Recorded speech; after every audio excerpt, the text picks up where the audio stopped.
भुजो कनकावदातो संकीर्तनक पितरो कमलायताक्षो विश्वम्भरो द्विजवरो युगधर्मपालो वन्दे जगत्प्रियकरौ करुणावतारो।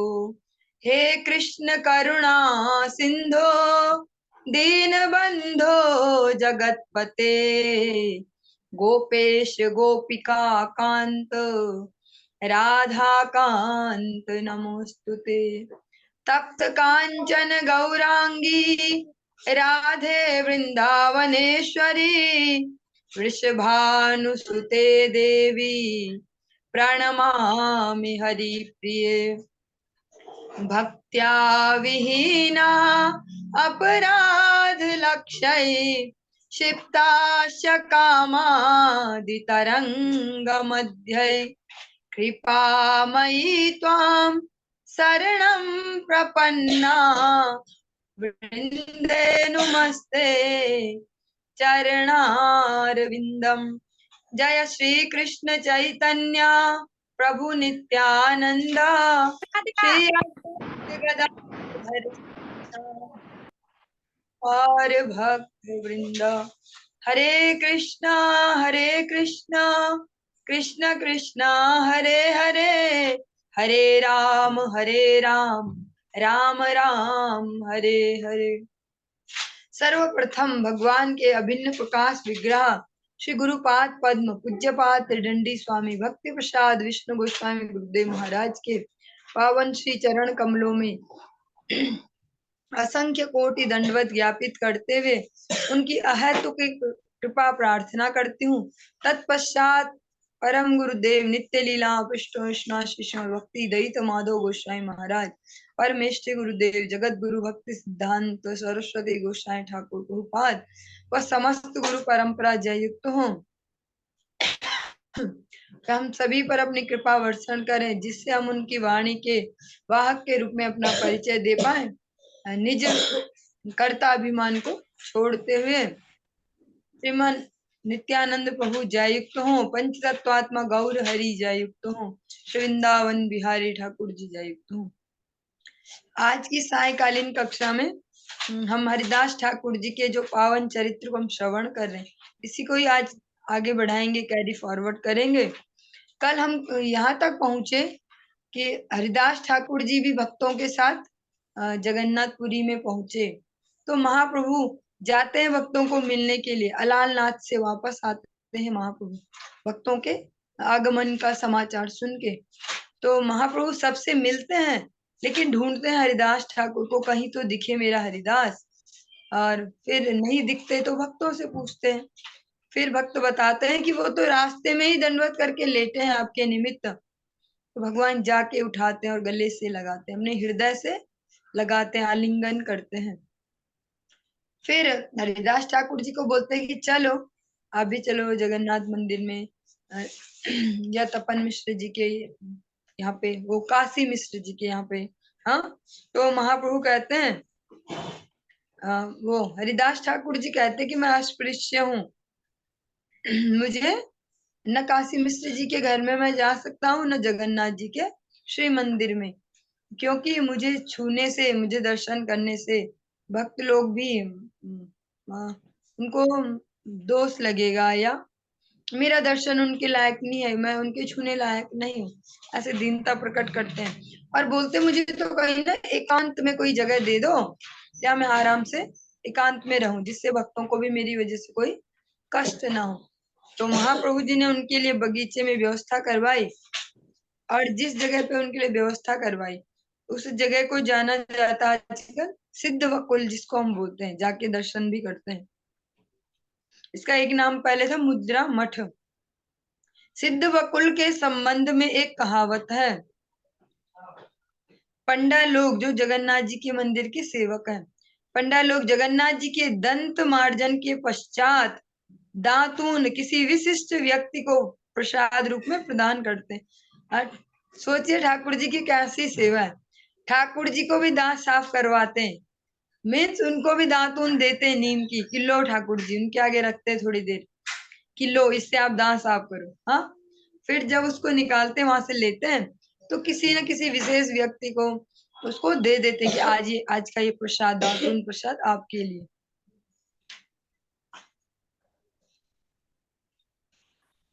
तो किसी विशेष व्यक्ति को वो दे देते कि प्रसाद है आपके लिए, दातून जगन्नाथ जी का। तो एक दिन क्या हुआ, ये जगन्नाथ जी की सेवा में लगने के पश्चात पंडों ने वो दातून श्री चैतन्य महाप्रभु, गौरांग महाप्रभु को दे दी। और फिर महाप्रभु ने उस दातून को हरिदास ठाकुर जी की भजन स्थली पर गाड़ दिया, जमीन में उसको गाड़ दिया, जैसे हम लगाते हैं कोई पौधा, ऐसे उसको गाड़ दिया। धीरे धीरे वह दातून वृक्ष रूप में परिणत हो गई। वो दातून क्या हो गई, वो जो डंडी लगाई थी, जैसे हम कलम लगाते हैं कुछ पौधों की, गुलाब की या ऐसे, तो महाप्रभु ने वो दातून लगाई जगन्नाथ जी की, और वहीं से विकसित होके पौधा और फिर धीरे धीरे विशाल वृक्ष बन गई। कहा जाता है कि महाप्रभु जी ने चैत्र मास की संक्रांति या महाविष्णु संक्रांति में वह दातून रोपण की थी। जो चैत्र मास आएगा उसमें जो संक्रांति आएगी, इसलिए सिद्ध वकुल मठ में अभी भी उस दिन पे जो चैत्र में संक्रांति आती है ना, उसमें दंत काष्ठ रोपण महोत्सव मनाया जाता है।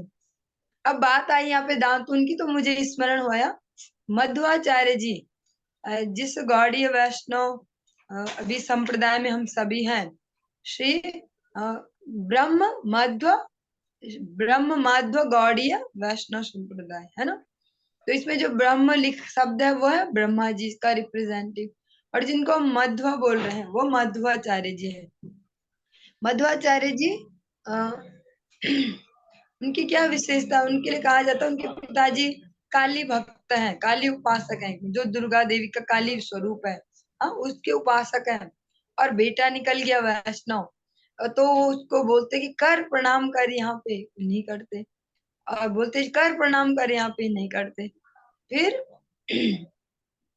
उसके साथ चिक चिक करते, तर्क वितर्क करते, और फिर एक दिन तो बोलते अच्छा, सूखी डंडी पकड़ाते हैं, ले अगर तू इसको हरा करके दिखा देगा तो मैं मान जाऊंगा तेरे कृष्ण को, तेरे ठाकुर को मान जाऊंगा। उन्होंने तुरंत वो डंडी ऐसे जमीन में लगाई जैसे महाप्रभु का सुन रहे। उनके पिताजी के देखते देखते ही, क्योंकि वो इस जगत के प्राणी तो है नहीं ना, वो तो भगवत धाम के जन है, भगवत सेवा के लिए आए हैं।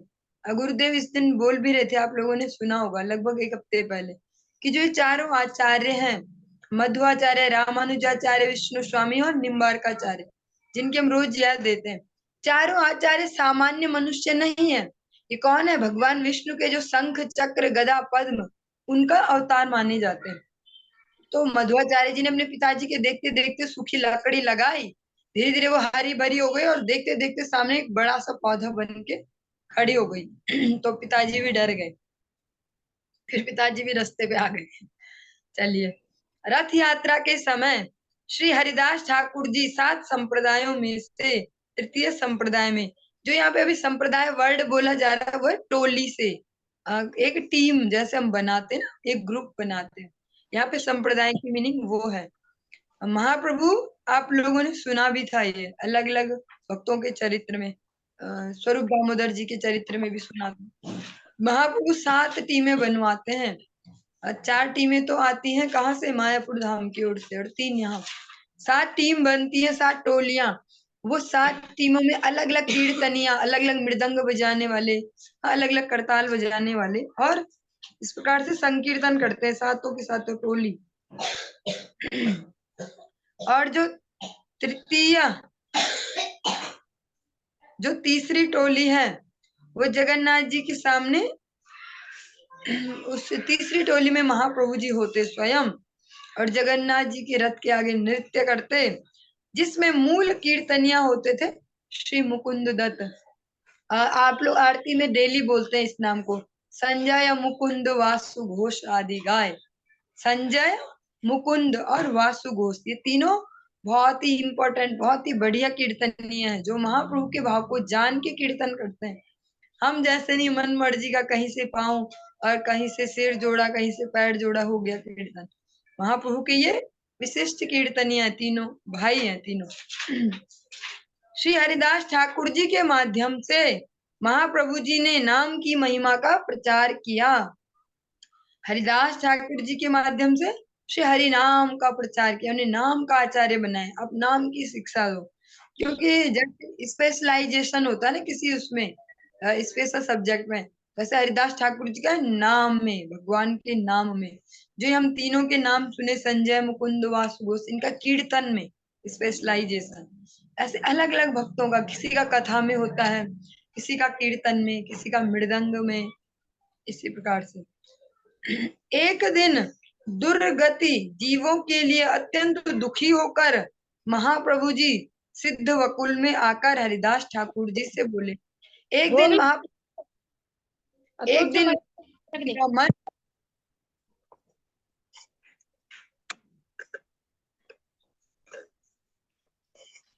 एक दिन महाप्रभु जी का मन बड़ा खिन्न है जगत के जीवों की दुर्दशा को देख के। तो वो फिर इसी स्थिति में आए हरिदास ठाकुर जी के पास और बोले, हरिदास, कलिकाल में अंत्यज लोग, अंत्यज मीन्स, अंत्यज बोलते हैं उनको जो ये चारों वर्णों में नहीं आते, जो ब्राह्मण, क्षत्रिय, वैश्य, शूद्र किसी कैटेगरी में नहीं आते, जो अलग से जो है ना, अलग अलग संप्रदाय, अलग अलग पंथ है, वो आते अंत्यज में। तो महाप्रभु ने स्पष्ट बोला, महाप्रभु जी की जो लीला है इसमें स्पष्ट, अगर आप लोग सुन पाएंगे, बहुत सारी कथाएं हैं, स्पष्ट बता रहे हैं जो अर्थ संप्रदाय के बारे में, कि इनका क्या हिसाब किताब होगा, क्या इनकी गति होगी। हाँ, महाप्रभु ने स्पष्ट बोला कि हरिदास, कलिकाल में अंत्यज लोग गाय और ब्राह्मण की हिंसा किया करेंगे, गाय को मारेंगे, ब्राह्मण को मारेंगे। इन सब दुराचारी यवनों का किस प्रकार से उद्धार होगा? महाप्रभु जी कहते हैं कि इन सब यवनों का किस प्रकार से उद्धार होगा? महाप्रभु जी दुखी हैं। तो हरिदास ठाकुर जी जो है, नाम में जिनकी इतनी श्रद्धा है, उनके पास फिर भी एक समाधान है, उनके पास फिर भी एक क्या बोल सकते हैं, लाइफ लाइन है, या एक पॉजिटिविटी है, एक अभी उनके पास बचा हुआ कुछ, क्या बोल सकते हैं इसको, उनमें फिर भी एक सकारात्मकता है। महाप्रभु को बताते हैं कि मैं आपको एक उपाय बताता हूँ। हरिदास ठाकुर जी ने बोला, हे प्रभु, यवनों की दुर्गति देखकर आप दुखी मत हो, जो यवन लोग हैं इनकी दुर्गति देख के आप दुखी मत हो, महाप्रभु को दुख हो रहा है उनके लिए। हाँ, तो हरिदास ठाकुर जी बोलते हैं आप दुखी मत हो, ये जब हा राम उच्चारण करेंगे ना, इस प्रकार से करते हो, जब हम लोगों ने तो सुना ही है कि जब किसी सुअर को या जो भी बोल सकते हैं उनको कुछ करते हैं, तो फिर हा राम उच्चारण करते हैं, हराम बोलते हैं वैसे बेसिकली। तो हरिदास ठाकुर जी बोलते हैं कि वो इस प्रकार भी बोलेंगे ना, तो क्या होगा, उनका नामाभास होगा। हरिदास ठाकुर जी इतने पॉजिटिविटी में कहीं भी वो देख रहे हैं, आशा की किरण। हाँ, ये सही है, आशा की किरण दिख रहे हैं अभी, कि जब प्रभु वो अजीब सा करके भी बोलेंगे ना, हराम, तो राम तो निकल ही जाएगा उनके मुख से, तो नामाभास होगा, उससे उनको मुक्ति मिल जाएगी। क्योंकि भाय कुभाय अनख आलस हो, नाम जपत मंगल दिस दसो। कैसे भी बोल दो तुम, भले राम को लक्ष्य करके नहीं बोल रहे राम, जैसे अजामिल है, उन्होंने भगवान सोच के थोड़ी बोला नारायण, बेटे के लिए बोला, प्यार से भी नहीं बोला, डर में बोला था नारायण, और यमराज के दूतों से घबरा के बोला, ये भी नहीं कि भगवान को भगवान समझ के उच्चारण किया, नाम की महिमा जान के, केवल बेटे को बुलाया डर के मारे कि नारायण मुझे बचा, तो ऐसे उनका भी उद्धार हो गया। तो कहते हैं कि जो यवन लोग हैं जब हराम बोलेंगे किसी भी बहाने से, तो उनकी मुक्ति हो जाएगी।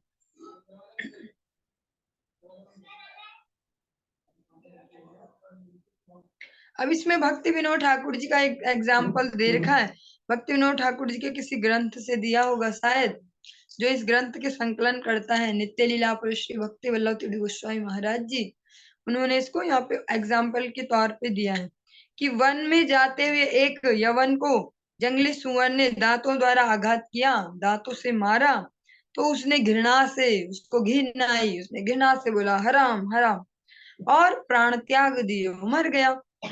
लेकिन मृत्यु काल में सुअर को लक्ष्य करके घृणा के साथ बार बार हराम हराम कहने से उस यवन ने मुक्ति लाभ की, क्योंकि हराम शब्द में हा और राम, इस सांकेतिक राम शब्द के होने से उच्च मलेच्छ का सांकेतिक नामाभास के बल से उद्धार हो गया। राम नाम के सांकेतिक नामाभास का यदि इतना फल है, लास्ट में कह रहे हैं भक्तिनोद ठाकुर जी कि अगर सांकेतिक जो नाम लिया हमने, घृणा से लिया, कैसे भी लिया, उसका इतना फल है, तो जो श्रद्धा से राम कहेगा उसका कितना फल होगा, कहा नहीं जा सकता। ये भक्तिनोद ठाकुर जी का कहना है। और इसी को अगर नृसिंह पुराण है, जो हमारे 18 पुराणों में से एक है नृसिंह पुराण, इसके अंदर में से भी एक यहाँ पे एग्जाम्पल दिया गया है, दृष्टांत शास्त्र का सिद्धांत। दष्ट्रांत हतो मल्ले चोहारामेति पुनः पुनः उक्त्वापि मुक्ति नाप्नोतिम किम पुनः श्रद्धया गृणन।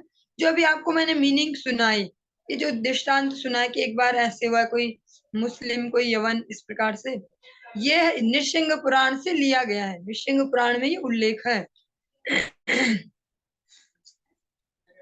चलिए, क्योंकि जो पुराण है वो ऐसे नहीं कि बीते समय की कोई कहानी है, वो हमेशा प्रेजेंट रहने वाले, उनमें भविष्य का भी लिखा हुआ है। हाँ, तो ये ऐसा ही है क्योंकि नृसिंह पुराण कब लिखा गया होगा, और हम तो बोलते हैं कि ये लोग अभी 1200 साल ही हुए इनको आए, या 1400 साल हुए, लेकिन नृसिंह पुराण तो अभी नहीं लिखा गया ना। अगर उससे एग्जाम्पल दिया है तो फिर ये काफी पहले से लिखा हुआ है, तो भविष्य को निमित्त बना के ही लिखा गया होगा। अजामिल म्रियमाण अवस्था में, अर्थात जीवन की अंतिम अवस्था में, नारायण नाम उच्चारण करके नामाभास के द्वारा ही समस्त पापों से मुक्त हो गया था। यह सुनकर महाप्रभु जी सुखी हुए। जब महाप्रभु ने यह सुना तो थोड़ा सा शांत हुए, किंतु पुनः जिज्ञासा करते हुए कहने लगे कि स्थावर जंगमादि में वृक्ष, पशु, पक्षी आदि प्राणियों का उद्धार कैसे होगा। अब हरिदास ठाकुर जी से एक और जिज्ञासा कर रहे। क्या जिज्ञासा? कि भैया चलो इनका तो हो गया, ऐसे जुगाड़ हो गया इनका, लेकिन जो पेड़ पौधे, पशु पक्षी, कीट पतंगे, इनका कैसे उद्धार होगा। तो हरिदास ठाकुर जी के पास इस प्रॉब्लम का भी सॉल्यूशन है। हरिदास ठाकुर जी कहते हैं, तुम्हें ये कह रहा चाहिए नाम उच्च संकीर्तन, स्थावर जंग मेरे से ही हयत श्रवण, सुनिया जंग मेरे हय संसार छया, स्थावरे से शब्द लागे प्रतिध्वनि हया, प्रतिध्वनि नहे से ही करे कीर्तन, तुम्हारे कृपा यही अकथ्य कथन, सकल जगत हय उच्च संकीर्तन, सुनिया प्रेमावेशे नाचे स्थावर जंगम, उच्च संकीर्तन ताते करीला प्रचार, स्थिर चर जीवेर खंडाइला संसार। श्री चैतन्य चरितामृत के आदि खंड में यह है। अर्थात आप जो उच्च ध्वनि से श्री नाम संकीर्तन करवाते हो, हे प्रभु, आप जो उच्च स्वर से नाम संकीर्तन करवाते हो ना, हरि नाम संकीर्तन, उसे स्थावर व जंगम दोनों ही सुनते हैं। स्थावर जंगम मीन्स क्या? पशु पक्षी वृक्ष, ये सारे सुनते हैं, और जंगम प्राणियों का तो हरिनाम संकीर्तन सुनते ही संसार बंधन टूट जाता है। और जो थोड़ा जिनमें चेतना का स्तर ज्यादा है, जो कीड़े मकोड़े जीव जंतु हैं, जो हिलते डुलते हैं, मतलब मूवेबल है, जो वो तो हरिनाम को जब सुनते हैं संकीर्तन को, तो उनका बंधन कट जाता है संसार का। और स्थावर वृक्षादि, और जो हिलते डुलते नहीं है, जो जा नहीं सकते इधर उधर, पेड़ पौधे हैं जैसे, तो जब इनसे संकीर्तन ध्वनि टकराती है तो उनसे भी प्रतिध्वनि निकला करती है, गूंज की आवाज वापस आती है टकर के। हे प्रभु, वह वास्तव में प्रतिध्वनि नहीं है।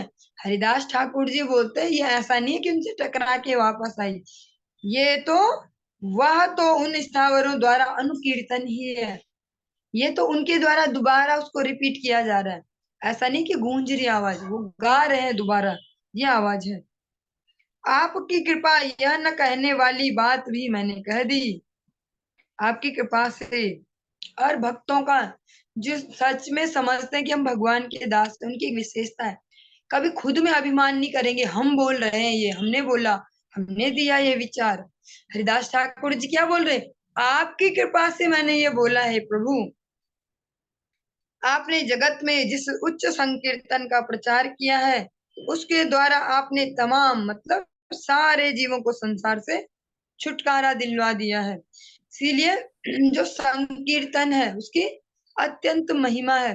श्रीमद् भागवतम आप लोग श्रवण करते हैं, उसका लास्ट जो फाइनल मैसेज है वो यही है, नाम संकीर्तनम यस्य सर्व पाप प्रणाशनम प्रणामो दुख शमना तम नमामि हरिम परम।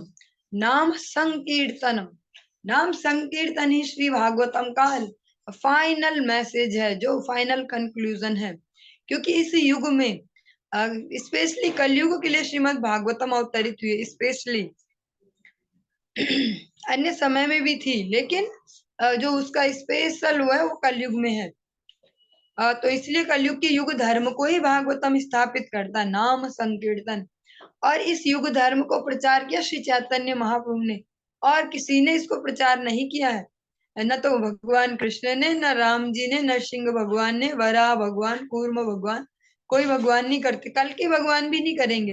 वो तो आएंगे अस्त्र शस्त्र लेके और खच खच खच खच खच खच और काम तमाम, हाँ, वो नहीं बोलेंगे हरे कृष्णा बोलो प्रसन्न रहो।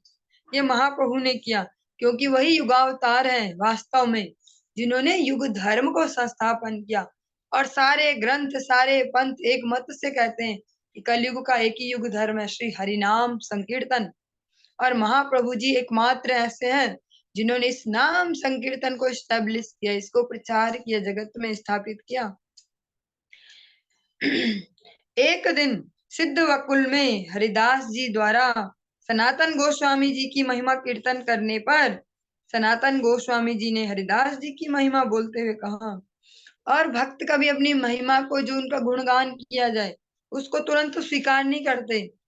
तुरंत से अगर स्वीकार करेंगे ना तो पचा नहीं पाएंगे, क्या करते हैं, अपने गुरु वर्ग को ट्रांसफर करते हैं कि उनकी कृपा से। तो जो सनातन गोस्वामी जी हैं, जब महाप्रभु ने नहीं हरिदास ठाकुर जी ने सनातन गोस्वामी जी की महिमा कीर्तन किया, तो सनातन गोस्वामी जी ने हरिदास ठाकुर जी की महिमा कीर्तन किया। अवतार कार्य प्रभु नाम प्रचारे, से निज कार्य प्रभु करे न तो द्वारे। प्रत्याह कर 3 लक्ष नाम संकीर्तन, सभारे आगे कर ना मेरे महिमा कथन। अपने आचार्य के हो ना करे प्रचार, प्रचार करे के हो ना करे आचार। आचार प्रचार ना मेरे करह दुई कार्य, तुम्ही सर्व गुरु सर्व जगतेर आर्य। अर्थात सनातन गोस्वामी जी कहते हैं, हरिदास ठाकुर जी की बात को सुनकर सनातन गोस्वामी जी ने बोला, हे ठाकुर, हे हरिदास ठाकुर, आपके समान और कौन हो सकता है। आप तो श्रीमन महाप्रभु के गणों में परिकर में महाभाग्यवान है, अग्रगण्य है। महाप्रभु जी के अवतार का एक प्रयोजन है श्री हरिनाम प्रचार, मुख्य प्रयोजन है जो हमेशा हमेशा से बहुत काल से जो प्रेम भक्ति है, विप्रलंब रस, वो जो बांटा नहीं गया है उसको बांटना। लेकिन उसके साथ साथ दूसरा जो हेतु है अवतार का, वो क्या है, श्री हरिनाम प्रचार। वह हरिनाम प्रचार का अपना काम श्रीमन महाप्रभु जी आपके द्वारा करा रहे हैं। महाप्रभु नाम प्रचार का कार्य हरिदास ठाकुर जी के थ्रू करा रहे हैं। आप प्रतिदिन 3 लाख श्री नाम का संकीर्तन करते हैं। हर दिन आप क्या करते हो, 3 लक्ष हरि नाम संकीर्तन करते हो। और जब इसमें से भी अगर थोड़ा सा समय बचे, आधा घंटा 1 घंटा जो भी, तो सभी के आगे श्री नाम की महिमा का भी आप गान करते रहते हो। कोई कोई स्वयं किसी अनुष्ठान का आचरण करते हैं किंतु उसका वे प्रचार नहीं करते, और कुछ ऐसे हैं जो केवल प्रचार करते हैं किंतु आचरण नहीं करते। हाँ, ये बहुत इम्पोर्टेंट बात है जो यहाँ पे भी बोली गई है। और कुछ भक्त ऐसे भी होते हैं जो सोचते कौन पड़े झंझट में, जिसके भाग्य में होगा कर लेगा भक्ति, हमारे बोलने से करेगा कोई, जब भगवान की मर्जी हो कर लेगा। कुछ भक्तों का ऐसा भाव होता है, प्रचार में रुचि नहीं होती, बस हम अपना अच्छे से सही टाइम पे उठे, आरती करें, अपना हरि नाम जप करें, ठाकुर सेवा हो गया, बस बहुत। हाँ, प्रचार में रुचि नहीं लेते। और कुछ प्रचार में घुस जाएंगे अंधाधुंध, रात दिन आचरण करने का टाइम नहीं बचा। लेकिन सनातन गोस्वामी जी बोल रहे आप ऐसे नहीं हो। कोई लोग तो आचार करते हैं, प्रचार नहीं करते, कोई प्रचार ही प्रचार करते हैं, आचार नहीं करते, तो दोनों से ही बात नहीं बनेगी। हाँ, लेकिन आप तो दोनों करते हो, आचार प्रचार ना मेरे कर दुई कार्य। आप तो दोनों काम करते हो, नाम की दोनों सेवाएं करते हो, आचरण भी करते हो, प्रचार भी करते हो। अतः आप सबके गुरु हो और सारे जगत के पूज्य हो। हरिदास ठाकुर जी की ऐसी महिमा श्री सनातन गोस्वामी जी कहते हैं।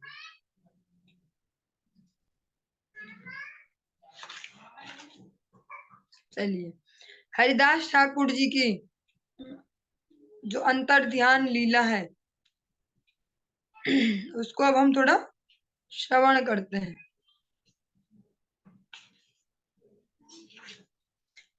नमामि हरिदासं तं चैतन्यं तंच तत्प्रभुं संस्थितामपि यन्मूर्तिं स्वांके कृत्वा नर्तः यः। मैं श्री हरिदास जी को प्रणाम करता हूँ। कृष्णदास कविराज गोस्वामी जी कहते हैं श्री चैतन्य चरितामृतम में कि मैं हरिदास ठाकुर जी को प्रणाम करता हूँ और उनके प्रभु श्री चैतन्य देव को भी नमस्कार करता हूँ, जिन्होंने हरिदास जी की परित्यक्त देह को, जब उन्होंने अपनी देह को छोड़ दिया तो उस देह को गोद में लेके नृत्य किया। हम लोगों के शरीरों की क्या गति होती है संसार में, जब छोड़ते हैं घर वाले भी छूने को तैयार नहीं होते, बाहर वाले आने को तैयार नहीं होते, भैया नहाना पड़ेगा झंझट हो जाएगी। हाँ, और हमारे घर वाले क्या सोचेंगे या हम ही क्या सोचते अपने घर वाले, अगर हमारे घर वालों के साथ हम सोचते जितनी जल्दी जल्दी बस निपटारा हो। हाँ, लेकिन हरिदास ठाकुर जी जब देह छोड़ते तो उनकी देह की क्या गति होती है, इससे पता चलता है प्रैक्टिकली जिसने कितना भजन किया है। हरिदास ठाकुर जी के अगर हमारी भाषा में बोले तो क्या बोल सकते हैं, सब को, हाँ सब ही बोलेंगे हमारी भाषा में, उसको लेके अपनी गोद में और नृत्य कर रहे, हरि बोल कर रहे, हरे कृष्णा ऐसा कर रहे, कीर्तन कर रहे महाप्रभु, उनकी देह को भी ऐसी गति मिली। हमारी तो आत्मा का तो जो भी होगा शरीर को भी ठीक से गति नहीं मिलेगी, सब बोलेंगे फटाफट निपटाओ झंझट, फटाफट निपटाओ। सब छूने से भी डरेंगे गलती से। या दुर्भाग्य से जो लोग कोरोना या ऐसी किसी डिजीज में चले जाते हैं, जो समय समय पर हर 10 साल में ऐसी ऐसी बीमारियां आती ही हैं या लाई जाती हैं, जो भी समझे, कभी स्वाइन फ्लू के नाम से अलग अलग बीमारियां, तो उसमें तो क्या होता है घर वाले भी टच नहीं करेंगे कि भैया हमें ना हो जाए। हाँ, सबसे ज्यादा दुर्गति ऐसे व्यक्तियों की होती है जो ऐसी किसी बीमारी में शरीर छोड़ पाते हैं। हम में से भी कई सारे लोगों के परिजनों ने, रिश्तेदारों ने शरीर छोड़ा कोरोना में, तो सबने देखा उनके शरीर की भी क्या करती है। हाँ, मशीनों में जला के फूको, कहीं ले गए, देखने भी नहीं दिया, घर वालों को छूने भी नहीं दिया। लेकिन हरिदास ठाकुर जी जो है उनकी देह का क्या हो रहा, सारे भक्तों ने आके घेर लिया, स्वयं भगवान ने गोदी में भर लिया, भगवान गोदी में भर के नृत्य कर रहे हैं। हाँ, ये भगवत शरणागति का रिजल्ट है। भगवान को जब सरेंडर करते तो ऐसा होता है। कोरोना में बहुत सारे वैष्णवों ने भी देह छोड़ी है, अलग अलग गौड़ीय संस्थाएं हैं जो भी, इस्कॉन भी हो गया या और गौड़ीय मठ भी है बहुत सारे अलग अलग नामों से, उनमें भी बहुत सारे संतों ने भी देह छोड़ी, लेकिन उनके साथ इतनी दुर्गतियां नहीं हुई। उनको तो प्रॉपर भक्तों ने अच्छे से मान सम्मान से उनके शरीर को गति दी। फिर भले कुछ दिन वो भक्त थे क्वारंटाइन, लेकिन उनको फिर भी उचित सम्मान ही दिया। तो जिनका भगवान में जितनी निष्ठा है, जितना समर्पण है, रिजल्ट यही का यही भी दिखता ही है।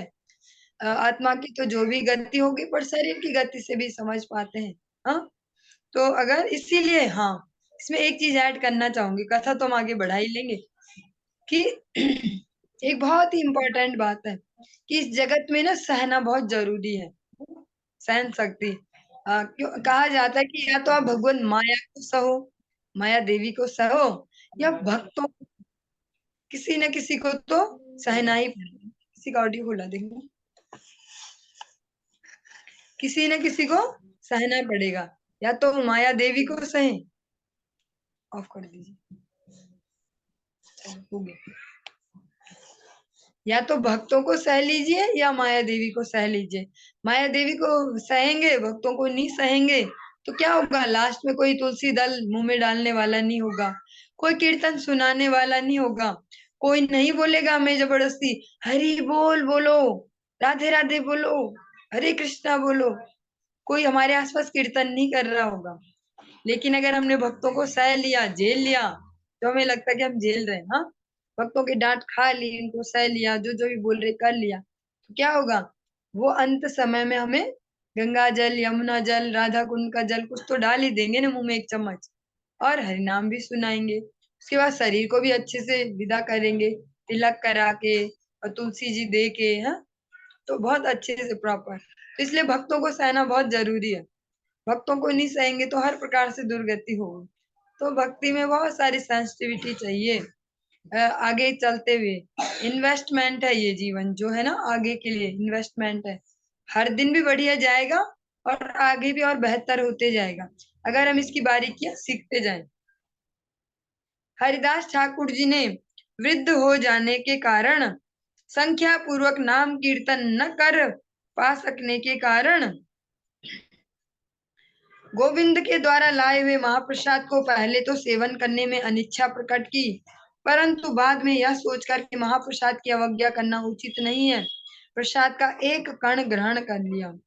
हरिदास ठाकुर जी ने जिस दिन अपनी देह छोड़ी, उस दिन उनका स्वास्थ्य ठीक नहीं था, और वो बहुत ही वृद्ध है। हाँ, जब महाप्रभु की ये लीला चल रही, तो महाप्रभु की समझो 40s में रहे होंगे हरिदास ठाकुर जी ने। तो हरिदास ठाकुर जी उनसे ज्यादा 35 ईयर्स बड़े ना, लगभग। तो हरिदास ठाकुर जी की वृद्धावस्था है। तो महाप्रभु जी ने उस दिन हरिदास ठाकुर जी अस्वस्थ सा अनुभव,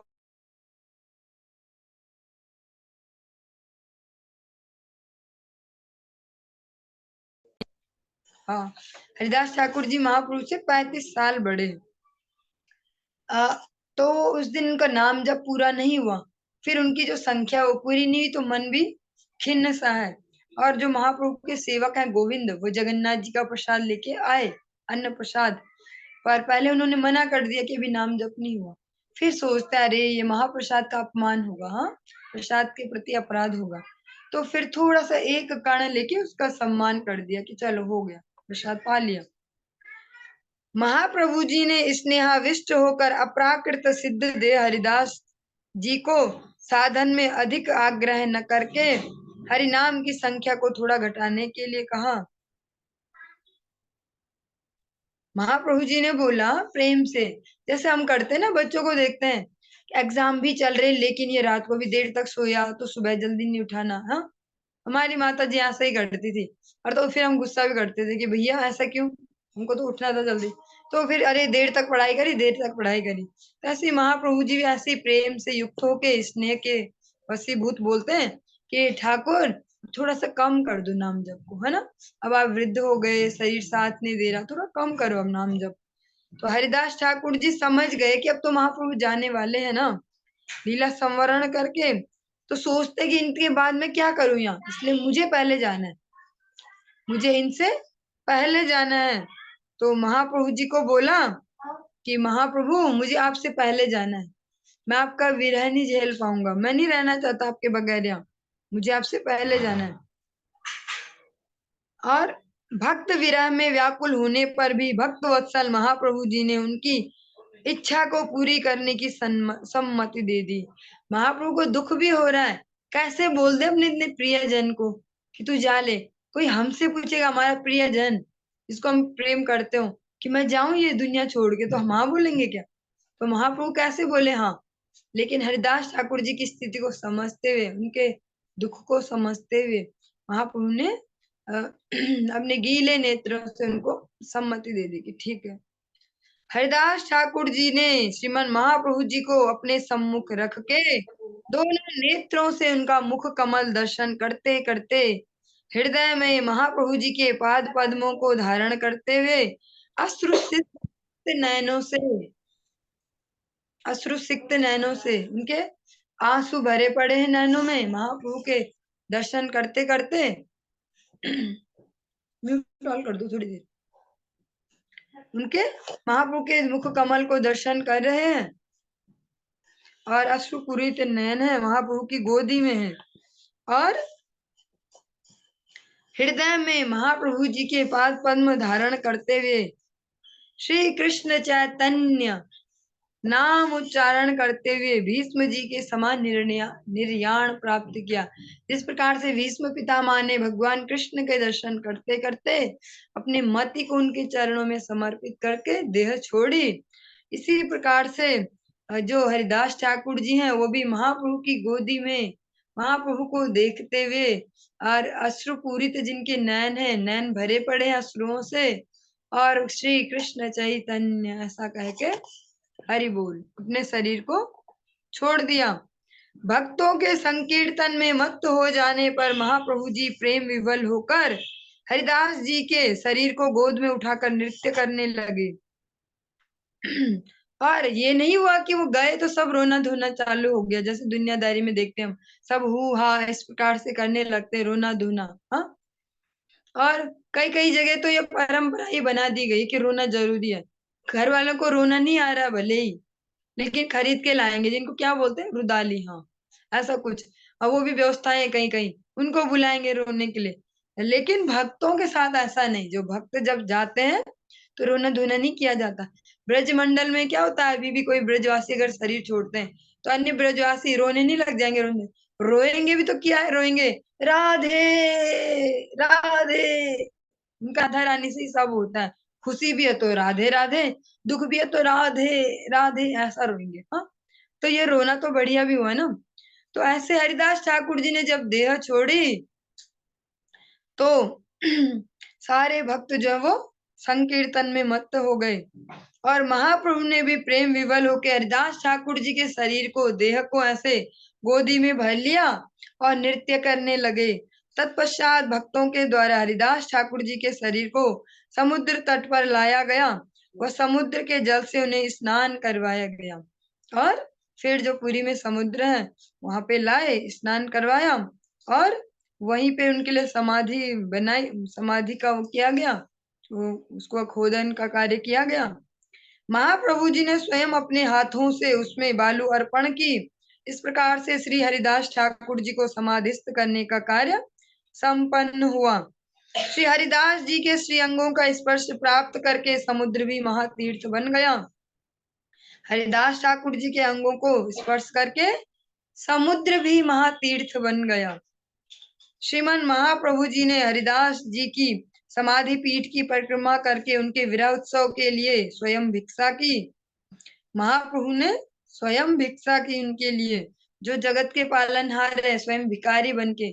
हम लोग तो अभी ऐसी कि वो आनंद में कीर्तन करते ना भगवान वामन देव के लिए, तेरे द्वार खड़ा भगवान भकत भर दे रे झूल, हम लोग उसको ऐसे नाच गाना वैसे करते हैं। लेकिन ये सच में किया महाप्रभु ने हरिदास ठाकुर जी के लिए, जो पूरी दुनिया के मालिक हैं। श्रीमन महाप्रभु अपनी झोली फैला के सच में सबसे भिक्षा करते हैं। और स्वरूप दामोदर गोस्वामी जी ने महाप्रभु द्वारा एकत्रित भिक्षा को उठाकर लाने नहीं दिया, उन्होंने स्वयं ही सब व्यवस्था की। महोत्सव में भक्तों को कंठ भर के अर्थात भर पेट प्रसाद पवाया गया। महाप्रभु जी ने प्रेमाविष्ट होकर भक्तों को वरदान दिया। हरिदासेर विजयोत्सव ये कैल दर्शन, ये यहाँ नृत्य कैल ये कैल कीर्तन, ये तारे बालुका दीते करिल गमन, तार महोत्सवे ये करिल भोजन। अचिरेता सभाकार हवे कृष्ण प्राप्ति, हरिदास दर्शन हया एछे शक्ति, कृपा करी कृष्ण मोरे दिया छिल संग, स्वतंत्र कृष्णेर इच्छा कैल संग भंग, हरिदासेर इच्छा यवे हैल चलिते, हमारे सकति तारे नारिल राखिते, इच्छा मात्रे कैल निज प्राण निष्क्रामण, पूर्वे ये न सुनिया छी भीष्मेर मरण, हरिदास आछिल पृथ्वीर शिरोमणि, तहाँ बिनु रत्न शून्य हईला मेदिनी, जय हरिदास बलि हरि हरि ध्वनि, हित बलि महाप्रभु नाचे अपनी। श्रीमन महाप्रभु जी ने कहा, श्री हरिदास जी के इस विजयोत्सव का जिन्होंने दर्शन किया है, उन्होंने इस उत्सव में नृत्य किया एवं जिन्होंने गान किया है, जिन्होंने हरिदास जी को रज अर्पण करने के लिए समुद्र पर गमन किया, अथवा उनके इस महोत्सव में जिन्होंने प्रसाद पाया है, उन सब को अति शीघ्र ही श्री कृष्ण के चरणों की सेवा प्राप्त होगी। श्री हरिदास जी के दर्शनों में ही यह शक्ति है। ऐसे वरदान का उच्चारण करते हुए फिर महाप्रभु जी ने कहा, श्री कृष्ण ने कृपा करके मुझे हरिदास जी का संग प्राप्त कराया था। वे स्वतंत्र ईश्वर हैं, उन्होंने अपनी इच्छा से मेरा उनसे वियोग करा दिया है। श्री हरिदास जी जब भगवत धाम को जाने की इच्छा करते, जब हरिदास ठाकुर जी ने भगवत धाम जाने की इच्छा की, तो मेरी यह शक्ति नहीं थी कि मैं उनको रोक सकता था। स्वयं महाप्रभु कह रहे हैं, उन्होंने अपनी इच्छा मात्र से अपने प्राणों को विसर्जन किया। जैसा सुना करते थे कि भीष्म पितामह ने अपनी इच्छा से देह त्याग किया था। हरिदास जी पृथ्वी तल पर सर्व शिरोमणि थे, अब उनके बिना यह धरती रत्न शून्य हो गई है। महाप्रभु जी ने कहा, हरिदास ठाकुर जी के बगैर कैसी होगी यह धरती, जैसे इसका कोई अमूल्य रत्न छीन लिया गया हो। अब सब मिलकर हरिदास जी की जय, श्री हरिदास ठाकुर की जय, ऐसी उच्च ध्वनि करिए। इतना कहकर महाप्रभु जी जय हरिदास कह के नृत्य करने लगे। भाद्र शुक्ला चतुर्दशी तिथि, भाद्र पद का जो महीना था, हरिदास ठाकुर जी ने तिरोधान लीला की। इस तिथि में हरिदास ठाकुर जी ने अपने देह को छोड़ के भगवत धाम गए। इसके अंदर मैंने अभी 2 पॉइंट्स वो क्लिक किए। एक तो जैसे कल परसों में कर्णवाल माता जी ने पूछा कि 13वीं में खाना चाहिए, तो उसका भी यहाँ पे भी स्पष्ट आंसर है कि अगर वो भक्त के निमित्त है, वो 13 दिन का जो भी व्यवहार है, अगर किसी भगवत भक्त के निमित्त है, वो प्रसाद भोग लगा है, भगवान को अर्पित हुआ तुलसी डाल के, हाँ प्रेम से भगवान के लिए बना, तो फिर वो 13वीं का खाना नहीं है, तो वो क्या है, वो महाप्रसाद है। और यहाँ पे आप सुन रहे हैं महाप्रभु स्वयं आश्वासन दे रहे हैं कि जिन्होंने प्रसाद भी पाया है, उनकी भी शीघ्र कृष्ण में मति उत्पन्न होगी, भक्ति प्राप्त होगी। हाँ, एक ये लेते हैं। दूसरा, इसमें हमने सुना कि हरिदास ठाकुर जी ने शरीर छोड़ा तो सबने रोना चिल्लाना शुरू नहीं किया, भगवान नाम शुरू किया। और इसको इनडायरेक्टली वैसे होता भी यही है, जब ले जाते हैं बॉडी को तो सब लोग क्या बोलते हैं, राम नाम सत्य है। हाँ, तो अगर इसी को हम थोड़ा प्यार से बोल लें, या पहले अपने जीवन रहते रहते ही बोल लें, तो ज्यादा सत्य हो जाएगा नहीं राम नाम। अब मरे हुए को क्या सुनाना राम नाम सत्य है, वो क्या करेगा सुनकर भी। हाँ, अगर जीते जी हम ये कर ले ज्यादा बेटर है। तीसरा पॉइंट जो मुझे ध्यान आया, अभी जैसे 2 साल पहले जो उत्थान एकादशी है, उसमें जो हमारे नया गांव सेंटर है, हरगिरी प्रभु जी के जो पिताजी हैं, शरीर के पिताजी, तो वो प्रभु जी जो पुजारी जी थे पहले वृद्ध, उन्होंने, उनकी अस्वस्थ शरीर चल रहा था काफी समय से, अस्वस्थता में भी मैं भी 3-4 बार उनसे मिली, और भगवान ने ऐसी दया की कि जब भी मिलने गई तो अकेले ही मिले, तो जो भी बातचीत की वो ठाकुर जी जानते हैं। और फिर उनसे मिलना भी हुआ। फिर उन्होंने पूरा चतुर्मास पूरा किया ऐसे लेटे लेटे ही, जगन्नाथ जी की आरती कीर्तन सुनते सुनते और उत्थान एकादशी पे भी सबको सब कुछ करने दिया, प्रोग्राम भी सेंटर पे भी था, सब अच्छे से हो गया, किसी को परेशान नहीं किया अपनी वजह से, सब कुछ हो गया। तो रात्रि में फिर हमने देह छोड़ी, और छोड़ते समय कोई कष्ट नहीं हुआ। उनके घर वाले सबने बोला स्पष्ट, जो भी बच्चे हैं, अग्रिपा हुए हैं, उनकी बेटी, सबने, कि ऐसा हमने किसी को नहीं देखा था इतनी खुशी से शरीर छोड़ते, कि जब शरीर छोड़ने का नंबर आएगा तो उनका शरीर पूरा ऐसे खुशी से और तेज युक्त हो गया भगवत स्मृति से। और बोल भी रहे हैं कि ठाकुर जी मुझे बुला रहे हैं। और फिर जब उन्होंने शरीर छोड़ा तो सुबह हम लोग भी गए, प्रभु जी, वैष्णव दास प्रभु जी के साथ मैं भी गई। तो फिर जब वहां पे गए तो जब लास्ट समय था कि ले जाना है अब बस की ओर हरिद्वार के लिए, तो फिर जैसे जो होते हैं माता वर्ग, तो सबने रोना शुरू कर दिया। तो तुरंत प्रभु जी ने डांटा, वैष्णव दास प्रभु जी ने, कि वैष्णव के जाने पे ऐसे रोते नहीं है, हल्ला नहीं मचाते, कीर्तन करते हैं। फिर वैष्णव दास प्रभु जी के अनुगत्य हम सबने कीर्तन किया। अभी बोलते हुए मुझे थोड़ा महसूस हो रहा।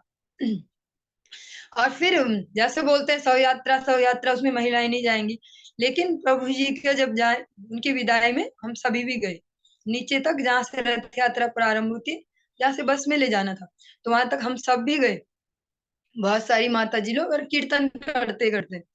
तो ऐसा कब संभव है? अब थोड़ा सा मुझे भी नॉर्मल होने में समय लग रहा ना। हरि बोल। ऐसा तब संभव है जब हम किसी भगवत चरणों में जो एकांतिक भक्त हैं, गुरुदेव जैसे, ऐसे वैष्णव का अनुगत्य लेते हैं, तो बहुत जल्दी से हमारी भक्ति शीघ्राति शीघ्र बढ़ती है।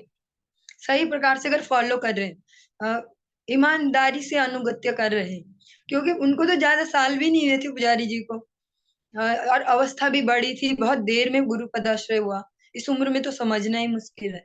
लेकिन उन्होंने बहुत ऑनेस्टली जगन्नाथ जी की सेवा की, विग्रह सेवा की, आरती सेवा सुबह शाम, भोग लगाना, तो उनका रिजल्ट भी इतना शीघ्र दिखा। ये होता है आचार्य का प्रभाव। जो गुरुदेव होते हैं वो ह्यूमन बीइंग नहीं, हमारे जैसे नॉर्मल, वो ठेकेदारी लेते हैं हमारी। हाँ, मैं पहुंचाऊंगा ठाकुर जी इसको आप तक, मैं बनाऊंगा इसको आपकी सेवा के लायक। तो वो लाइव एग्जाम्पल मैंने तो अपने जीवन का पहला वहां पे देखा ही ऐसे। इससे पुराने भी पहला भी एक एक्सपीरियंस है, हमारे ही जानने में है। उनको हम बुड्ढा जी बोलते थे शरीर के रिलेशन से। तो उनके परिवार में भी हरि भक्ति सारा परिवार करता है, जितने भी उनकी बेटियां हैं, बेटे हैं, कोई अमेरिका है, कोई दिल्ली में, कोई कहीं पे, सारे लोग हरि भक्त है। जो पूरा परिवार है वो नित्य लीला पर श्री भक्ति वल्लभ तीर्थ गोस्वामी महाराज जी का चरणाश्रित है। लेकिन गुरुदेव में विशेष श्रद्धा है उस पूरे परिवार की, एज ए शिक्षा गुरु। गुरुदेव ने ब्रह्मचर्य अवस्था से उन लोगों पे कृपा की है। उनके यहाँ जाना, उनकी जो बेटी है कुसुम माता जी, दिल्ली में रहती, कुसुम गैरुल्ला, हमारी बुआ लगती है, वो हमारे प्रेरणा स्रोत है इस राज्य में। तो उनका गुरु जी पे विशेष वो है प्रेम। तो गुरुदेव वहां पे जाते रहते हैं। सतपुली में थे वो बुड्ढा जी, उनके शरीर नहीं छूट रहा था, बहुत दिन से बीमार चल रहे थे। अमेरिका और देशों में जो बाहर भी बेटियां आ रखे थे भारत, कि तब तक यहीं रहेंगे जब तक पिताजी जाते नहीं। तो ज्येष्ठ, आज से ये बात है 14 साल पहले की। तो सब लोग इकट्ठे हो रखे थे, घर आ रखे थे, जून का महीना, और यही एकादशी, निर्जला एकादशी की तिथि आई। पूरे परिवार ने, सोचो कैसे भाग्य होगा उस व्यक्ति का, पूरे परिवार ने, पत्नी ने, बेटी, बेटा और जमाई और बेटा, बहू, नाती पोते, सब ने एकादशी व्रत कर रखा, और शरीर ही नहीं छूट रहा। अब सब सोच रहे कि क्या करें। तो जो कुसुम माता जी हैं, कुसुम गैरुल्ला माता जी, तो उन्होंने गुरुदेव को फोन किया और बोला, महाराज जी, पिताजी का तो शरीर नहीं छूट रहा, क्या करे, मतलब इतना दुख पा रहे जो भी है। तो गुरुदेव ने बोला इनके कान में फोन लगाओ। और तब तो मोबाइल नहीं था, वो वाला फोन था जो पहले होते थे डायल वाले। ये कान पे लगाया, और गुरुदेव उनको पिताजी बोलते थे, पिताजी। बोला, पिताजी बोलो हरे कृष्णा। उनके कान में पूरा पंचतत्व बोला, हरे कृष्ण महामंत्र बोला, और उन्होंने आराम से शरीर छोड़ दिया। वो भी एक एक्सपीरियंस था। तो ऐसे दो एग्जाम्पल तो मैंने खुद से देखे हैं। तो जब हम ऐसा सुनते हैं, देखते हैं, तो विश्वास बढ़ते जाता है कि जो वैष्णव पदाश्रय है कभी भी व्यर्थ नहीं जाता। आवश्यकता है तो अपनी निष्कपटता की, अगर हम निष्कपट होकर अपने भजन साधन को करें, वैष्णव आज्ञा पालन करें, वैष्णव अनुगत्य में रहें, तो फिर कोई टेंशन की बात नहीं कि क्या होगा हमारा लास्ट में, कोई पानी पिलाएगा, कोई पूछेगा, कोई कुछ करेगा, तब नहीं सोचना होता। जिसका जैसा जैसा समर्पण वैसा वैसा रिजल्ट। ये यथा माम प्रपद्यन्ते तांस तथैव भजाम्यहम्। तो हरिदास ठाकुर जी की, जैसे आपने सुना है कि सीता माता की जिन्होंने रक्षा की, हम्म, जो गिद्धराज है जटायु, उनके भगवान राम ने अपनी गोदी में उनको भी लिया, ऐसे ही जैसा भी हरिदास ठाकुर जी का हमने श्रवण किया, ऐसे ही जो जटायु है उनकी भी ऐसी गति हुई। भगवान राम ने अपनी गोदी में लेके अंत समय में उनको गोदी में लिया जब वो शरीर छोड़ने वाले। उसके बाद गति भी कैसी थी, खुद से, खुद पुत्रवत सारे कार्य किए, है ना। तो जिनका समर्पण है भगवत चरणों में, तो फिर वो क्या हो जाते हैं, भजहूँ रे मना श्री नंद नंदन अभया चरणार विंद रे। अभय चरणार विंद रे, अभय हो जाते हैं वो भक्त। तब उन्हें कुछ सिक्योरिटी लेने की जरूरत नहीं पड़ती कि ऐसा करेंगे तो इससे सिक्योर, ऐसी चाल चले तो सिक्योर।